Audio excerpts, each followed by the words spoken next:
la vérité touche au réel. Young Zizekians have assembled. We have a very special guest. We have a special guest with us. Brian Becker, Dr. Todd McGowan himself, the inimitable Russell Spriglia, Isabel Millar. Engaging the unconscious. In the imaginary domain, we have an intersubjective dialectic. Vanishing mediators.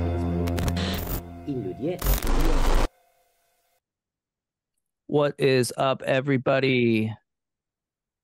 We are here once again. The Vanishing Mediators, Dead Prez Schraber, Big Signorelli, and we have a new cartel member with us today, Maximilian Kostka. Did I say that right? Kostka. And you're not.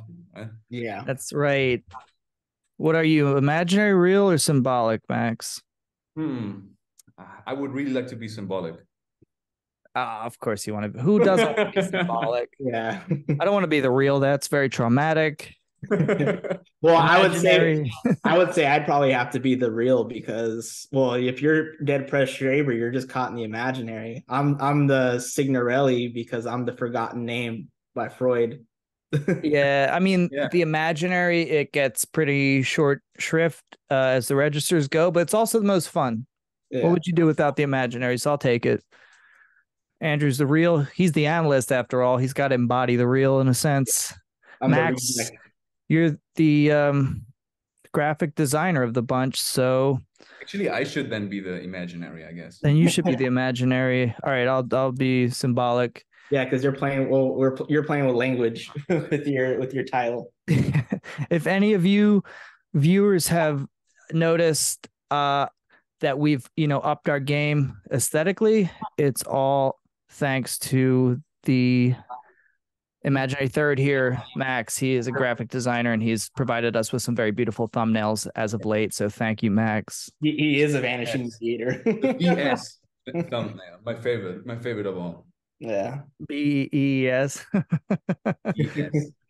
Where it was, B shall be. Yep.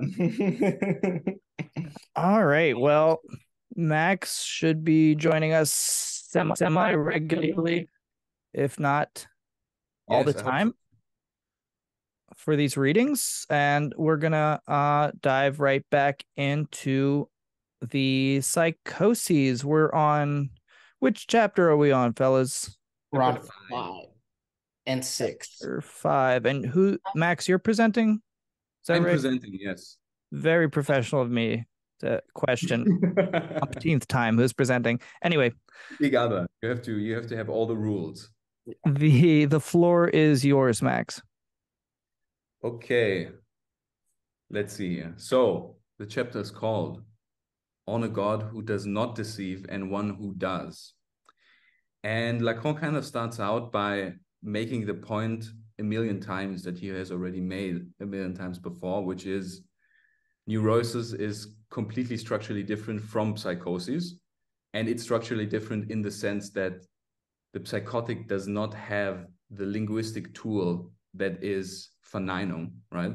He cannot use language, and he kind of compares or uses an example of a case where there's a neurotic to show that the neurotic uses language to do his repression, which is a guy who apparently can only express things that are repressed to him in the dialect of his family, which is the Corsican dialect. And I think the most important part of that introduction is kind of that Lacan rearticulates what neurotic repression is, which is the repressed returns in a different language, in the language of symptoms, right? And here it is the most obvious because the repressed returns literally in a different language, which is kind of the Corsican dialect. And then he says again what repression is in a different sense, that something that is repressed is a past kind of discourse that cannot be articulated in a common discourse. And he says that it's super important for the neurotic that common discourse exists or is established in some sense. And then he goes over back to the Schreber case, and he says that what he articulated before about the case of the neurotic who can only express himself, or the repressed, in the Corsican dialect, will be important for that Schreber case. And first of all, he tries to articulate something that, you can tell me if I'm right about that, but he seems to be saying, well, first of all, he brings up this sentence of Schreber, that it would be rather pleasant to be a woman, and so on. And he gives one interpretation that's by a guy who's called Catan, I guess. And he just says that Schreber has like this wish for masturbation, or that masturbatory wish that he does not like, he has to repress, and he does that by creating a world in which he doesn't have to live out that masturbatory wish. And then he says that cannot be enough, because he wants to investigate the role of God in Schreber's delusion. And then he goes over to talk about the pre-conscious, which I thought was very interesting, because I never really thought about that kind of category. And what I could gather from that was that the pre-conscious is something that is, it's not directly unconscious, but it's not part of the conscious, and still it's an ego wish. And he brings up that example from Traumdeutung, where if you have lots of enjoyment and in your day, and the rest of the day, like the rest memories, I don't know exactly what the English translation is, but in German it's like Resterinnerung, you will have dreams in which you are persecuted for that. And that's not something from the unconscious, it's an ego wish. So it cannot be unconscious, it has to be pre-conscious. And apparently he seems to be saying that that is kind of also the place of Verwerfung, that the psychotic doesn't have an unconscious, he only has a pre-conscious. And from that pre-conscious, this idea of it would be rather pleasant to be a woman appears, right? And then he wants to start to talk about why this interpretation of just not wanting to, just wanting to repress the masturbatory wish cannot be enough. There is some specific structural position that God has in relation to that sentence, it would be rather pleasant to be a woman. Because from that sentence, then, that's like the kernel from which the whole delusion later on grows, right? Yeah, and there already in the first section of this chapter, he says that for the neurotic, it's the kind of common discourse is a place where you try to communicate something that is supposed to be received. That's different for the psychotic, and he uses the words captured by the feminine image. So it's something about being captured by an image instead of communicating a meaning in a common discourse. And yeah, then he goes over to the most interesting section, and that's why I chose that chapter, because it has, like, there's Poiret in it, even though he's not mentioned. It's very much about Poiret, and it's very much about the birth of modern science, because he starts to articulate that reality, or not reality, he says objectivity is based on common discourse, right? And that common discourse, I mean, he doesn't says it that directly, but of course that's the big other that the neurotic doesn't have, right? This big other is the common discourse, and this big other is the guarantee of objectivity. And then he talks about the difference between ancient Greek, what Milner calls in A Search for Clarity, the episteme, compared to modern science. And in the episteme, the guarantee of objectivity, which makes some kind of knowledge perfectly communicable, right, is the spheres that always return at the same place. And he also makes reference to like the divine essences or the realm of ideas. That's what the guarantee of objectivity is in the ancient episteme. And that's different to modern science. In the ancient times, you had like this other realm that was outside the universe. That's the realm of the pure notion of the spheres and so on. In modern science, it's the reference to a God. And he relates that to Descartes.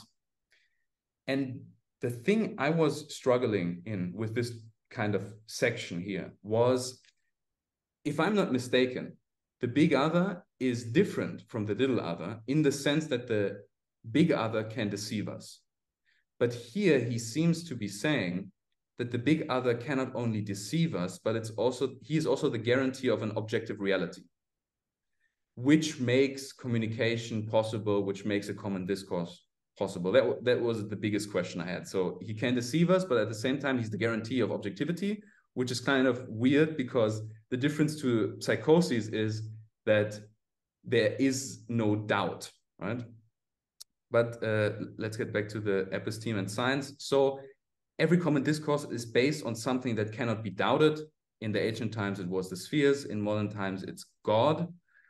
And I really like the way he illustrates that. It's like matter does not deceive us. There's no kind of quantum particle that kind of tricks us. And he references Einstein and says, yeah, like God is not lying to us. God is honest.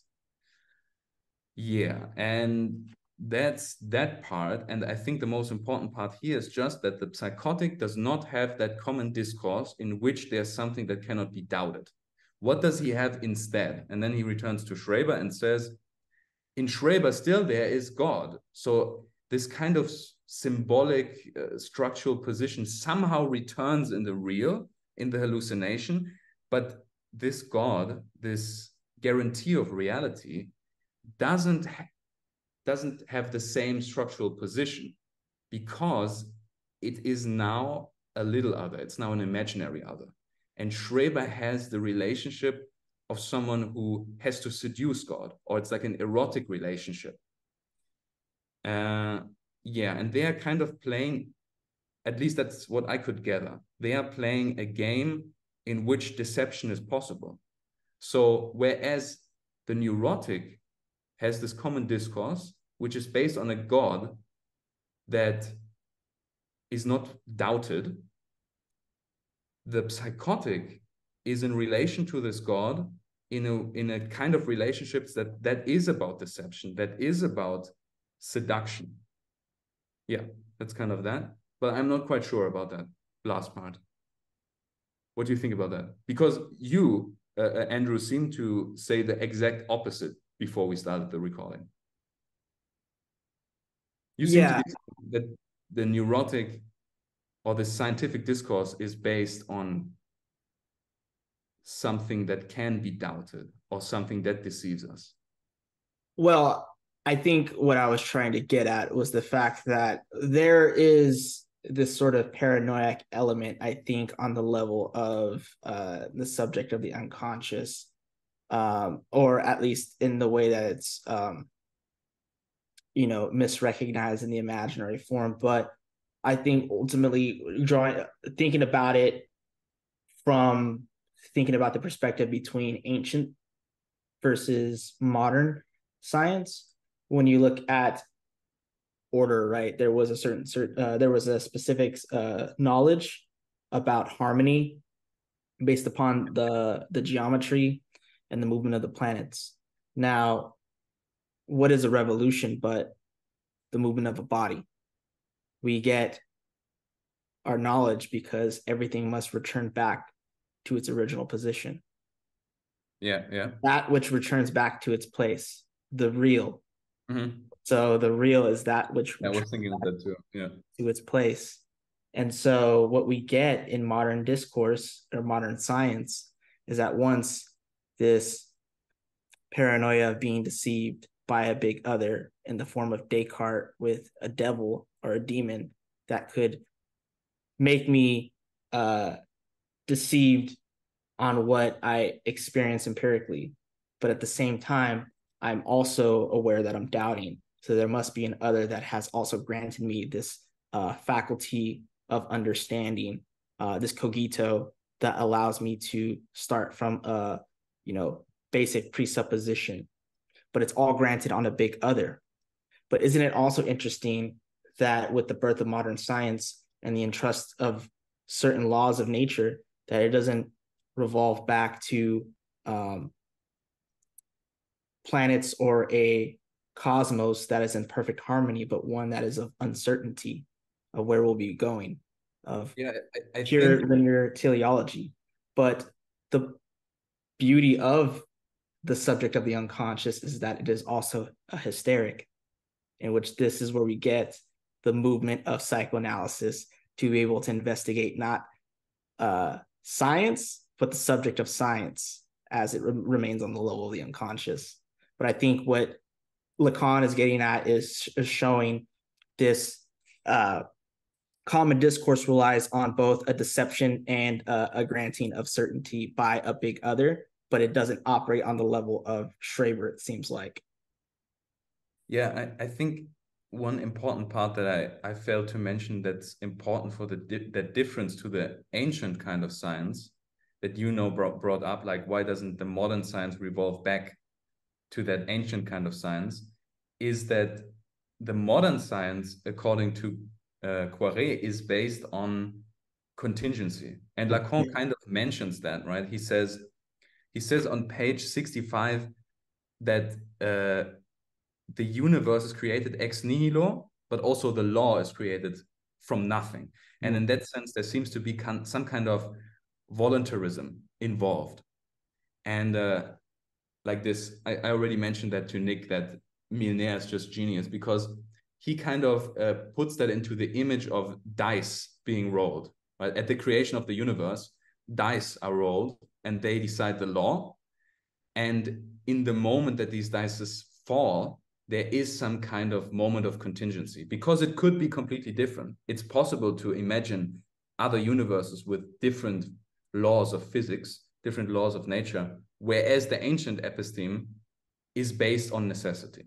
It's like based on the necessity of the celestial spheres. And it also makes me think of something that we, Nick and I talked about in the beginning of seminar 2 with the Copernican revolution and Freud, that when we look at even the Enlightenment and proto-Enlightenment, the deists that like pretty much see the world as mechanical, in the sense that there was a watchmaker, but then he only started the watch and then the gear is moving, but it's up to us to kind of complete the thing. So there's like, yes, we have a certainty of somebody by chance or a god by chance that creates this, but then has no work or hands-on in any sort of event. It's all left to us at the end. Yeah, but okay, to come back to the question of, because the chapter is named like a God that does not deceive and one who does. The way I understood it is that in the common discourse, which the neurotic has access to, which is based on like really communicating information instead of just being captured in an image, this is based on a God who cannot deceive you, who does not deceive you, because matter does not deceive. Whereas the psychotic relationship to God is based on deception. Would you agree with that, or? Right, because now that I'm thinking, because when we're talking about the deception of by God, it's because they are also thinking that the deception is on the level of the objective world, the Umwelt, right? Yeah. The psychotic has a interesting relationship to the outer world because it's not libidinally investing to it via, to Freudian term, object love. There's a sort of secondary narcissism in which they need an identification on a level of a 1-to-1 ratio with an imaginary other, because they're afraid that they are being deceived and that this deceptive God or deceptive other that comes as the threat of castration is trying to take something away from them. Yeah, but exactly that was very confusing to me, because when I was reading the introduction, right, and also the part about I've just been to the butchers or whatever, that chapter seemed to me to be all about that the big other is someone who deceives, whereas the little other does not deceive, and in this chapter it seems to be the other way around, and this is what I was talking about in the beginning, that with Descartes, though, it's like for him he's not a psychotic, he's definitely he's a philosopher, but he grounds his meditation on first having a big other that deceives and a big other that grants certainty. And this is what science is up to as well. And well, I definitely see where you're getting at. Like we could all be in agreement that the neurotic has access to a common discourse that is based on objectivity, versus the psychotic that's only on certainty of delusions and purely on an other that is deceptive, right? So I here's what I'm thinking is that we have two kinds of certainty. Obviously, the neurotic is filled with doubt. And if you think about the colloquial use of the term neurotic, someone who's neurotic is someone who's always doubting themselves, someone who's afraid of their own desires, someone who's never quite comfortable with feeling relaxed. And it's like there's some truth to that sense of the meaning of the word neurotic, the sense of it, like what Freud would say is a neurotic is always trying to escape their wishes or desires in some sense. Now, that leaves open the possibility of deception all the time. But I would say by little others, by the imaginary counterparts that they come into contact with all the time. The Krakow joke, the famous Krakow joke. Why are you telling me you're going to Krakow when you're actually going to Krakow? Mm-hmm. It's like this person is deceiving me in this moment by telling me the truth.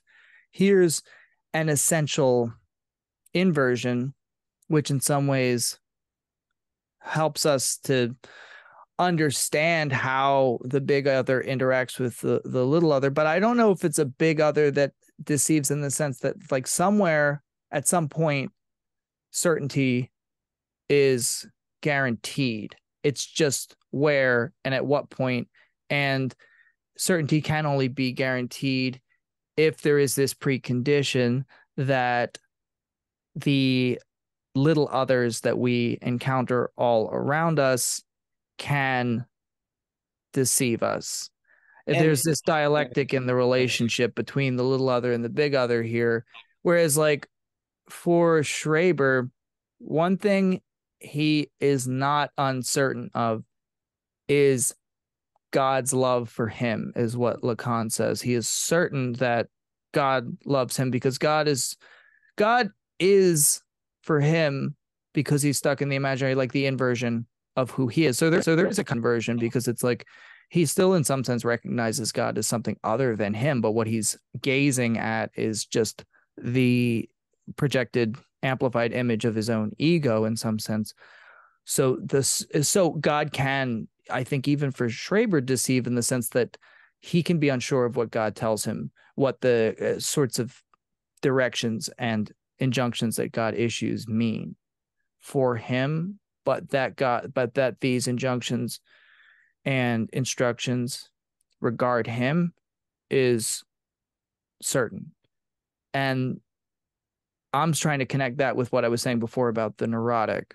Right. So when you look it's not like one has certainty and one suffers uncertainty and one suffers certainty. Right. Because when you look at the neurotic, and that was a perfect example of like the escaping their own wishes, sometimes they may feel like they're being lied to by other people in their phenomenological experience. But when their symptoms get so bad that they end up in analysis, there is a certainty that the analyst, as this big other doctor, can cure them. But as they get into the transference, you'll see how like create this rivalry. But then they have to continue and maintain their doubt and interpretation, because we get into this notion of Oedipal rivalry and master-slave dialectic that puts them at stake as far as a life or death situation. Whereas you don't see any sort of Oedipal rivalry happening in a psychotic. It makes me think if there's a deceptive God in Schreber, it seems like it manifests in his doctor. Was it Flesig? How do you pronounce it? Flesig? This soul murderer. Flechsig or Flechig. Okay. Yeah. And it seems I mean, I think one can even complicate what you said, Nick, because the thing is that as we see in the chapter about the butcher, the psychotic, there is this certainty in the sense that there's no such thing as double meanings, or like I think a psychotic would not grasp that kind of joke in the sense that, well, he's lying while he's telling the truth. That's what's implied, right? I think a psychotic would not have that kind of dimension in it, right? And maybe, I mean, maybe one could introduce a distinction between deception and doubt. Maybe these are different things that don't belong together necessarily. Right. Because the doubt that is in the neurotic is based on the big other, in the sense that the neurotic is not completely identified with his ego, whereas the psychotic is like completely identified with their own image. Right. Because that has to deal with his libidinal investment in narcissism versus libidinal investment in object love, which is at the level of the unconscious working out, even if there's this failure to be Freudian about it, achieve the pleasure principle on the level of the ego, or, you know, the desire. Yeah. Well, he says that the psychotic has to live through deception, and I would add almost like minute to minute, second by second in their imaginary experience. And what I take that to mean is, like, let's say, I could be wrong about this, but like the psychotic who is assailed by many different voices simultaneously is going to think some of the voices are trustworthy and others not so trustworthy, right? Isn't that's usually a feature of like psychosis, for example, or like schizophrenia? It's like they but again, it's the certainty that they are the object of the voice's commands, exactly, in some way. And so there is room for deception. Now let's take it back to the movement of the heavens, the spheres, and the way that the ancient Greeks placed their faith in the episteme, and many other, you know, early societies. It's like they believed that certain truths were legible and borne out through the movement of the heavens, which were the guarantee that the real would always return to its place. Now, within a post-Cartesian world where we rely on scientific hypotheses being experimented upon and elaborated in order to arrive at certain truths, it's like appearances deceive. We know that, like, with climate change, for example, things that we might have believed to be guaranteed with weather patterns or whatever are no longer relied upon as coming to bear, because it's like everything's up for grabs. But that there is such a thing as knowledge, and that yes, our intervention into the workings of nature can affect it. That's true, but that there is such a thing as like a law in general, in the abstract, a natural law is something that's not questioned. That's why science is always slowly, incrementally discovering new truths through experimentation and investigation.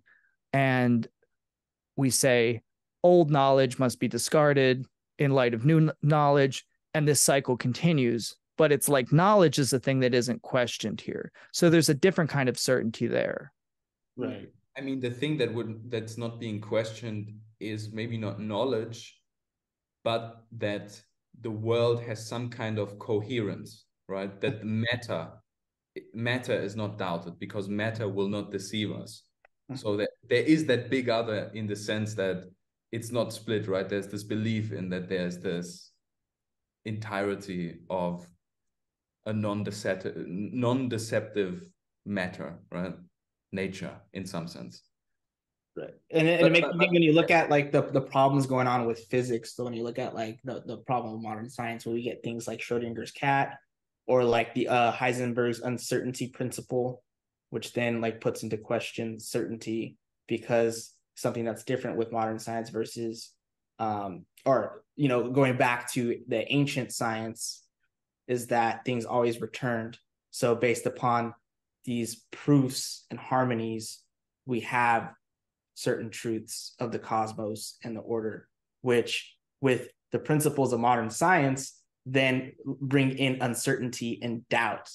It's that we have this meta category that allows us to show, oh shit, we have doubt in the universe, we have uncertainty in the universe. But maybe that's a further development, because I mean, what you're saying is absolutely true, Andrew, but I think he brings up in that chapter, he brings up Einstein as a representative of modern science. But as we know, like Einstein was like super, super doubtful about quantum science, right? He says God doesn't play dice, which again relates back nicely to the Milner example. But maybe we can resolve that the question I just raised by me giving you a quote from that chapter, which is, this is the game of deception that he maintains, not with another like himself, but with this primary being, the very guarantor of the real. So I think this can be solved by saying what's rejected in the symbolic, I don't like that phrase, but returns back in the real, right? So it's kind of like the big other, the guarantee of objectivity, returns in the real, but Schreber, as he himself says, was absolutely not prepared for that kind of encounter. So he can only have that encounter in an imaginary way, I guess. Yes, because of the foreclosure of language as the signifier. But it is still a deceptive, but it's still the big other as deceptive that appears in the real. But to this big other, he can only have an imaginary relationship. Well, yes. What about this? What about in like ancient societies where they would make predictions about who was going to win a battle based on the movement of a flock of birds or something like that, or just augur the future looking at the entrails of chickens or something? It's like, not only are we relying on these signs as the guarantor of the order as it exists, but also like what is to come. And people believed and still believed in these sorts of like presages of the future. And isn't there some analogy there between that kind of way of trying to predict the future, of being a sort of seer, and what Schreber is doing, in that there is this amplification of the ego? And that, here's the thing, we look at someone like Schreber as deluded, which he is, and we tend to think of, although there's this mental health discourse now that would say that we shouldn't think of psychotics in this way, but traditionally in a post Cartesian world, say, we think of these people as less than non-abnormal, right? As in need of correction in some sense. And we think of the ancients as naive and deluded themselves. But what happens when the symbolic order is questioned? What do we discount? It's that the thinking that Descartes achieves through his cogito ergo sum is thought of itself as like a kind of neutral, detached point of view on a state of affairs that could or could not deceive, and that the discovery, let's say, of I think therefore am, of what thinking is in the Cartesian sense, the assumption is that it doesn't have any kind of transformative impact on the symbolic order in some sense. Does that make sense? It's like as if the big other, as we conceive of it in imaginary sense, isn't affected by the kind of thinking, which is the foundation for science in the modern world, a Cartesian approach to the world, Cartesian skepticism, a necessary foundation, but as if it's not also transformative. Does that make sense? I don't really see how that relates to our discussion. Because it's like it's a different kind of certainty, is what I'm saying. Descartes arrives at a certain kind of certainty through his cogito, which ends up acting as the bedrock of science going forward, and a new way of approaching nature and the subject's relation to nature. Yeah. But it's a very different kind of certainty, as opposed to like, well, either like, oh, there's a thunderbolt, that must be Zeus out there, like throwing thunderbolts from like atop Mount Olympus. Like, but hey, I can't really control that. Like, I don't know. It must be something. Even when like you have Schreber's like also reading into everything he experiences as meaning something for him. Right. It's like and those are messages for him given by God. He's on a mission. But in like comparing that to the Greek or just ancient science, there was this strict determinism for, to generalize it. Of course, I don't think like every single Greek philosopher thought in that way, but that was not Greek philosophy. That was the general Greek science of this fixed harmony and determinism, where we don't really have that in modern science. We may have this question of where we're going, but that's always left for tomorrow. Yeah, and maybe it would not be wrong to say that in that section, in that chapter, when he talks about how the guarantee of objectivity shifts through the ages, right, from the celestial spheres, from the forms, to that kind of God that is extension, that is matter. Maybe he's not even really talking about science, but he's talking about he's kind of deconstructing, if you want to say it like that, our everyday mentality. And he even says that word mentality, and he comments that he doesn't like that word. But he starts that section by saying, like, all of you people who might be atheists, you're not really atheists, because you base your view of science on that kind of Cartesian God that is matter, that is the guarantor of extension, right? Yeah. So maybe he's not really talking about science in that sense, because all the things you said, Andrew, make total sense, that modern science, especially with quantum science, is extremely like based on the barred big other, maybe. Yeah. Right? So it's like you have the guarantee of objectivity, but it's not saying that you know what objectivity is. You're just guaranteed the possibility of having it between that or deception. Yeah. But also, like science, I mean, Lacan also says the subject of the unconscious, the subject of psychoanalysis, the subject of science, in a very approving way towards science, right? That science is a discourse of doubt, doubt towards the big other, maybe. I'm not sure about that, but the things you pointed to, Andrew, like pointed in that direction. Whereas maybe this relationship to the guarantor of objectivity is more something that appears in our everyday mentality. And this everyday mentality shifted from celestial spheres to that kind of God of matter. Right. And it's not that directly related to the discourse of science, but to our common discourse or our everyday perception of the world, or mentality, as he says.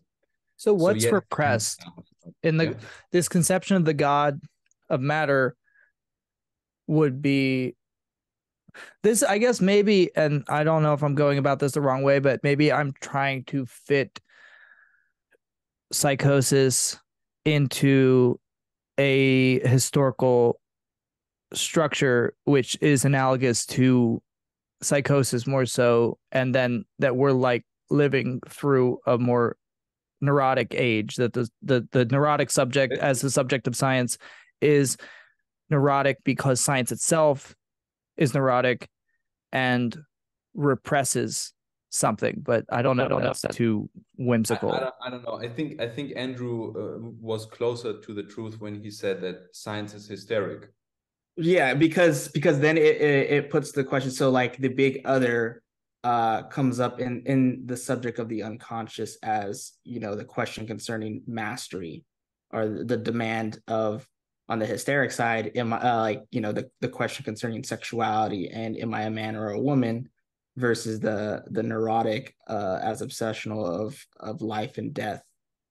I don't know if that answered your question, but I think for looking at the historical contingency aspect with psychosis, you know, it isn't without the help of the Cartesian subject that we could look at the subject of psychosis as well.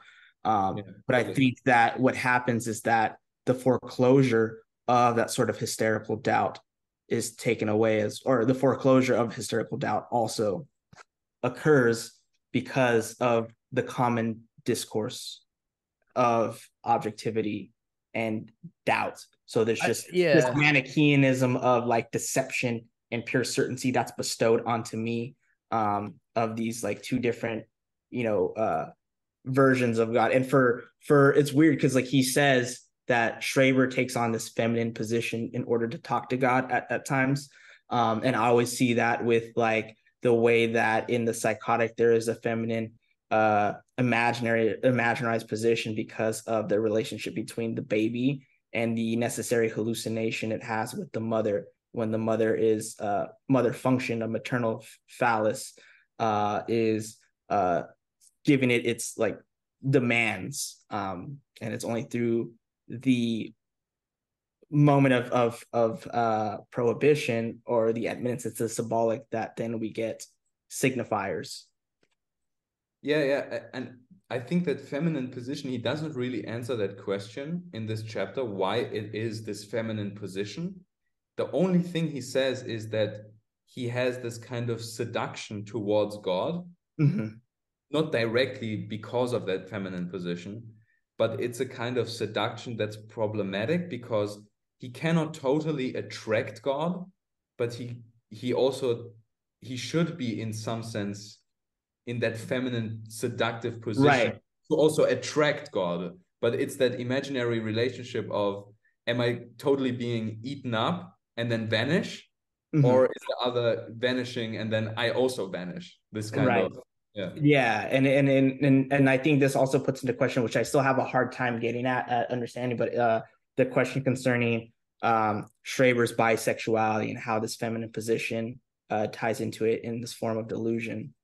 I mean, Freud like is notoriously, as Lacan says, too easily understood, but he seems to give very clear answers on why Schreber has that feminine position. Right, and this has to deal with, like, I guess not just the relationship maybe to his brother, but also the fact that he feels like he's not up to the task of being a man because of the demands put onto him by his father and the fact that he couldn't have kids with his wife. So it's like you couldn't be a father and he couldn't hold up the position of being, you know, outstanding, you know, citizen and carrying on his father's legacy that he was always seen as like a failure. And so we get this, again, back to like you see how secondary narcissism operates as a sort of regressive function in psychosis. It takes on this sort of bisexuality aspect in which he can only see himself like that through this sort of feminine position and this relationship to God, it seems like. I mean, that kind of primary and secondary narcissism, I'm not quite sure if I totally understand it, but Freud, in his analysis, like what he says is basically that there's this primary narcissism of relating to yourself, right? Yes. In like having this erotic relationship with yourself, that autoeroticism. And then he says something that made me relate that to Lacan when he says like psychotics seem to remain for a very long time in that stage of development of pure masturbatory position. And I thought, yeah, that makes total sense because the castration threat is rejected. Yes. Like the castration threat relates, I mean, in Freud, directly to masturbation. right? Yeah, and so when we at least to kind of clear up like with the distinction between primary and secondary is that the primary is the identification with the body and where the ego is formed. You talk about this in Narcissism, the essay on narcissism. But secondary is something that is fundamental to the psychotic because it's their way of working through the delusions. We could see primary narcissism not as like a sort of developmental, but like phases of investment that create the mirror stage, the fragmented body. But for a psychotic, it's not just their body, but it's how it relates to an imaginary other purely. Here's my question though. No, sorry to cut you off. I'm just trying to understand why he brings up this guarantor of truth as it existed for the ancients. Like, what is that supposed to be an analog to exactly in this larger discussion? Because it's like if Descartes is the person who is this, the one introducing the subject of science, what relevance does that have to Schreber and delusion? That's what I'm struggling with. Schreber does not have that guarantee of objectivity. He does not have that common discourse. That's the idea. So what's the point of like him tracing this change in the common discourse over time? That's what I'm trying to understand. It's because of the conditions of modern science and the discourse that we have that we are able to retroactively through psychoanalysis see what subject is the ancients didn't have. So even though Schreber's not a neurotic, right? It's only retroactively that he is not able to admit into the common discourse that would make him a quote unquote neurotic, that there's a subject still speaking. What is this subject? And it makes us look at how Descartes, the founder of modern science, has this skepticism of doubt of the empirical world, but then grounding it on a deceptive God versus a God that is not deceptive. Right. And then the God of the ancients was not deceptive. Yeah. But the thing is that there was no understanding of or conditions of possibility for what we could call subject proper in the Greek sense. It was based on the any knowledge was not of the faculties of understanding or of any subjectivity, but how the intellect relates to being able to see the heavenly spheres, right? Right. That the real is imaginarily identified in that sense, wouldn't you say? Yeah, I think what you kind of touched on before, like, made some sense to me, that I see it seemed like you were trying to do that to kind of relate the ancient science to psychosis, that the ancient science is very much imaginary. Was that what you were trying to say, Nick? Yeah, like in the way that the real is directly adjacent to the imaginary in this way. But I mean, I think maybe that's going too far because they still had a symbolic order. Yeah, they weren't that they're deriving from their observations. They weren't all psychotics necessarily, but I'm wondering if this change, this shift from one way of experiencing the real to another, well, the thing is the fact that in any way related to Schreber's delusions. Well, the thing is we could look at it with psychoanalysis is why that a symbolic order can make subjects fail to interpolate their symptoms, and also a worthy of investigation for psychoanalysis, which you don't have that in the Greek society. Not to say that there wasn't any sort of maladies of the soul, right? There were definitely physicians and, what is it, the pharmacon, but something that has to deal with this fixation on an idea with obsessions and, hysteria, doubt, and the question of man and woman and the importance of sexuality for Freud's discovery. And when we look at psychosis, that we're dealing with somehow a subject, but not a split subject based upon language. It's this rejection. But I would say, like, to answer your question, Nick, I would kind of say that all Lacan is trying to say here is to kind of state through an example that objectivity is generated through a discourse. And he uses this historicist lens to make that point in some sense. I think at that point, maybe he is still a little bit historicist, which he then later totally rejects. Yeah, and he's still working on his registers too. Like, you should think reality as like, or the real sometimes as reality, and not like this sort of missed encounter or like in between two deaths or setting. Yeah. It's like and he'll echo in this chapter too, like how the real has to do with the full speech and its movement through time. No, that makes sense. Yeah. Maybe I'm projecting onto what we're reading, his future definitions of these terms. Like, but to answer your question with proof of a quote, like he starts this whole section by saying the notion of discourse is fundamental, even for what we call objectivity, the world objectified by science. Mm-hmm. Discourse is essential. And then he just says that basically, if you do an experiment, if you can't communicate that experiment in a way that somewhere else it can be repeated, right, not objective.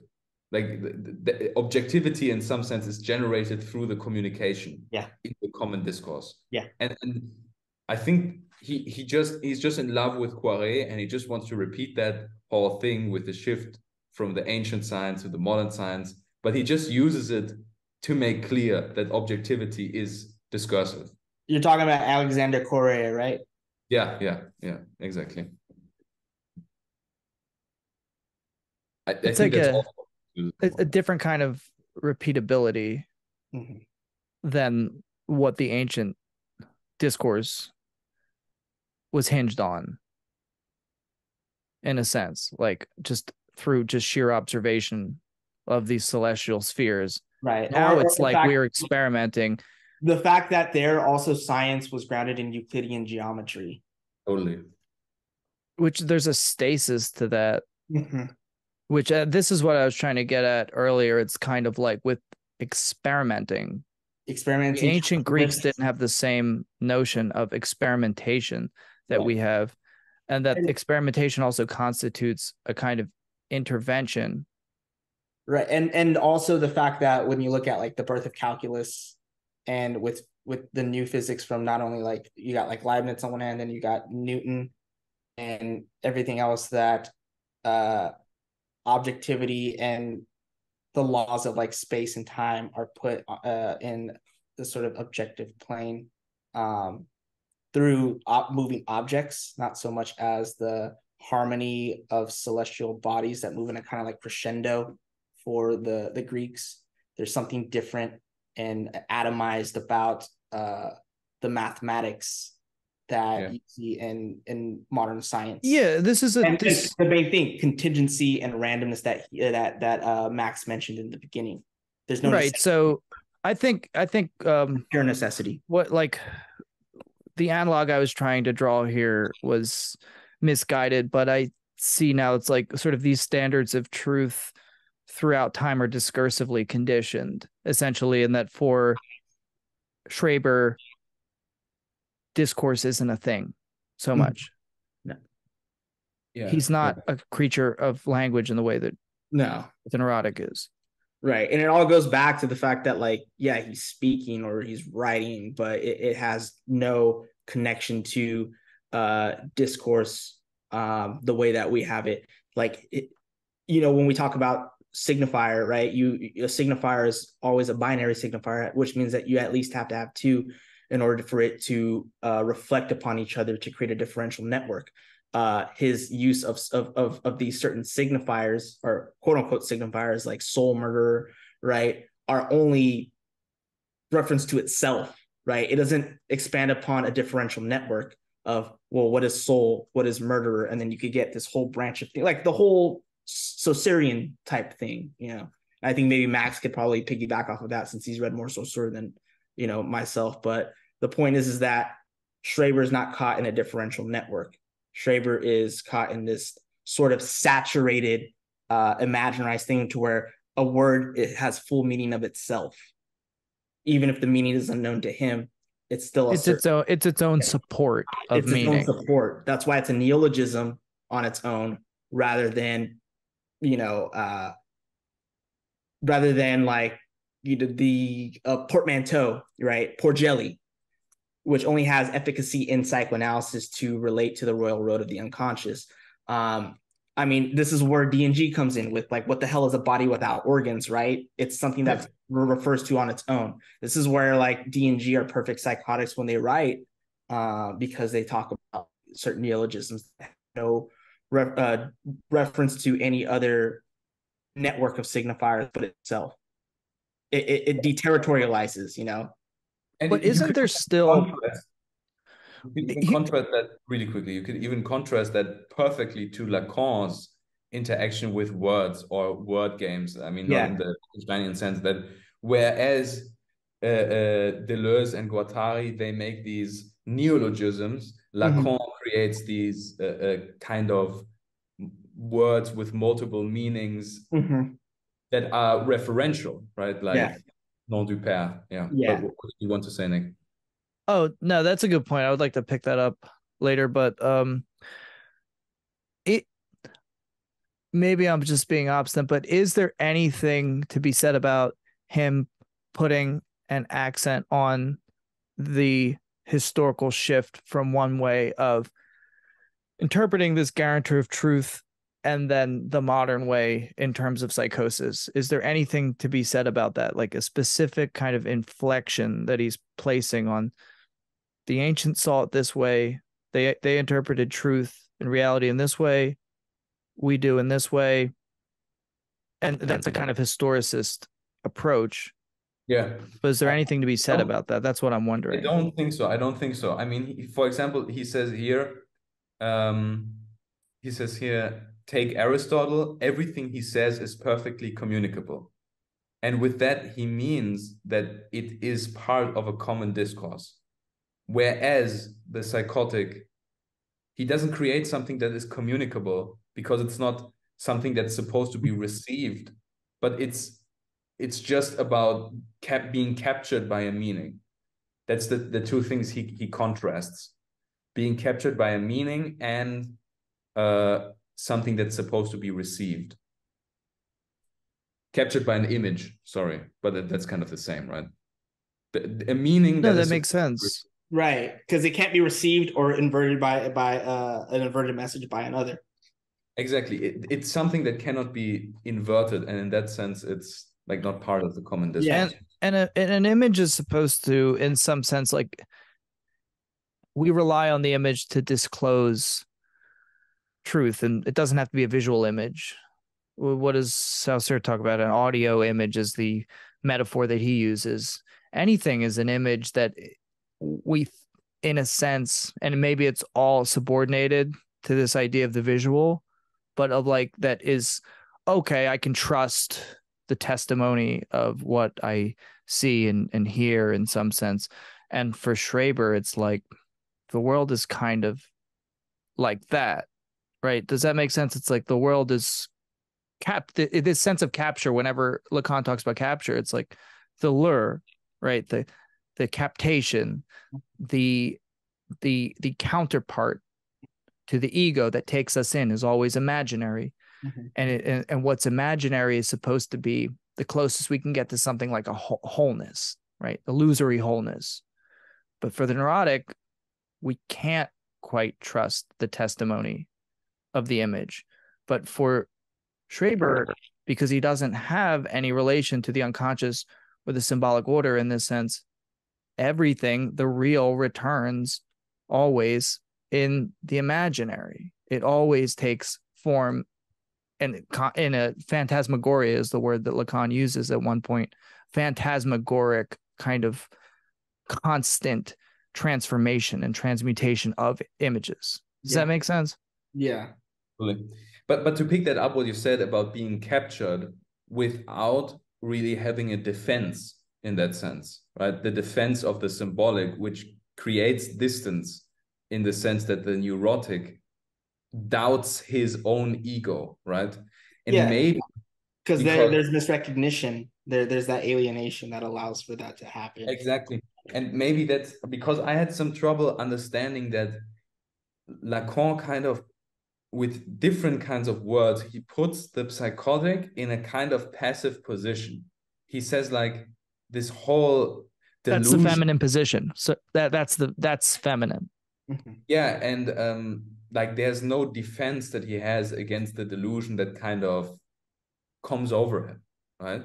But I mean, I don't know if I would totally relate that to the feminine position, maybe, but I wanted to come back to what Nick said before about the pressure that Schreber felt.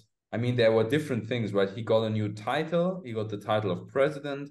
He was involved in some kind of vote in the Reichstag or something. I'm not quite sure, but he received a title, an authoritative title, and he had this relationship to fatherhood, right?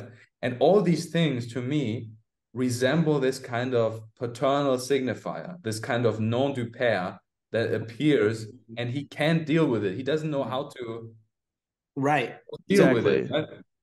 And it's what triggers his psychosis, essentially. Yeah, that's what triggers it, totally. Yeah.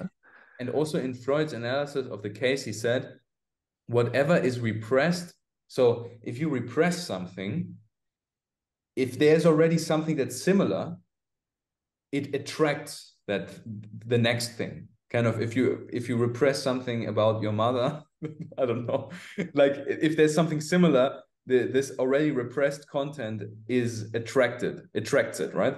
So, but Schreber doesn't have that initial beyond of the symbolic order. So that's signifying.